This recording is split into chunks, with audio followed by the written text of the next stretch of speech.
व्यवसाय करण्यासाठी कोणतीही मोठी डिग्री, मोठे भांडवल किंवा जास्त जागेची गरज लागत नाही. आपल्याकडे जे आहे आणि जेवढा आहे त्यामध्येही एक चांगला व्यवसाय उभा करता येऊ शकतो. हेच सिद्ध करून दाखवलंय सांगली जिल्ह्यातल्या शिवाजीराव यादव यांनी.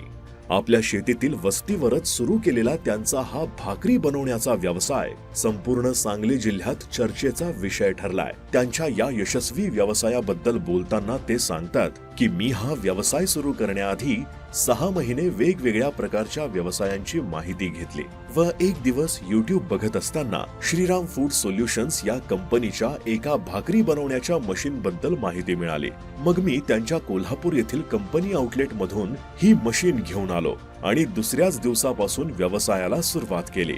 अगदी कमी गुंतवणुकीत सुरू केलेला हा व्यवसाय मला आता घरबसल्या फक्त 2च तास काम करून रोजचे 2 ते 3 हजार रुपये सहज कमावून देत आहे. या मशीन बद्दल किंवा या व्यवसायाबद्दल तुम्हाला कोणतीही माहिती पाहिजे असल्यास दिलेल्या नंबरवर संपर्क करा व आपल्या उद्योगम या पेजला आत्ताच फॉलो करा.